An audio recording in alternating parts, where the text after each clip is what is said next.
शुरू अल्लाह के नाम से जो बड़ा मेहरबान निहायत रहम करने वाला है। अल्लाह के हबीब मोहम्मद सल्लल्लाहु अलैहि वसल्लम ने जब दुनिया से तशरीफ ले जाना था तब भी अपनी उम्मत को बेसहारा छोड़कर नहीं गए।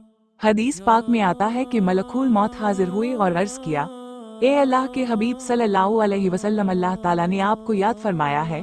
तो नबी सल्लल्लाहु अलैहि वसल्लम ने फौरन फरमाया, मुझे पहले ये बता कि मेरे बाद मेरी उम्मत का क्या बनेगा। सुभान अल्लाह, कैसी मोहब्बत, कैसा दर्द और कैसी फिक्र थी अल्लाह के नबी सल्लल्लाहु अलैहि वसल्लम को अपनी उम्मत के लिए कि अपनी जिंदगी की आखिरी सातों में भी उम्मत के हाल की खबर लेना चाहिए। नबी सल्लल्लाहु अलैहि वसल्लम को तसल्ली इस बात से मिली कि अगर मेरे बाद मेरी उम्मत को कोई जरूरत पेश आए तो इन्हें अल्लाह से मांगने, अल्लाह से लेने का तरीका आता हो। और अल्लाह से लेने का तरीका है नमाज, यानी अपनी हाजात और जरूरियात को पूरा करवाने का जो रास्ता है उसका नाम नमाज है।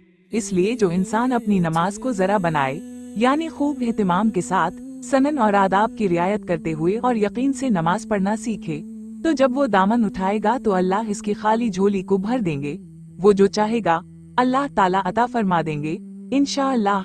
इसीलिए नमाज को अल्लाह ताला के खजानों की कुंजी यानी चाबी कहा गया है।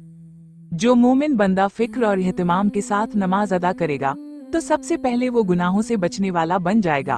और अगर कभी शैतान या नफ्स के धोखे में आकर कोई गुनाह सरजद भी हो गया तो नमाज की बरकत से उसे तौबा और इस्तगफार की तौफीक मिलती रहेगी, जैसा कि आम मुशाहिदा भी है।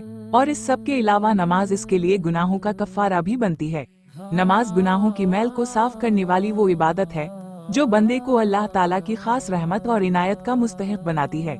यहाँ तक कि फरिश्ते भी इस पर रश्क करते हैं। जो लोग नमाज को शराइत और आदाब के साथ खुशू और खुजू के साथ अदा करने के आदी होंगे उनकी मग़फ़िरत बिल्कुल यकीनी है। और जो लोग दवाए इस्लाम के बावजूद नमाज में कोताही करेंगे उनके बारे में अल्लाह ताला उनके हालात के मुताबिक जो चाहे फैसला करेगा, चाहे सजा दे या अपनी रहमत से मुआफ़ फरमा दे। मगर याद रखें, ऐसे लोग सख्त खतरे में हैं और उनकी मग़फ़िरत और बख्शिश की कोई गारंटी नहीं। अगर वीडियो पसंद आई हो तो चैनल को सब्सक्राइब करें और शेयर कीजिए।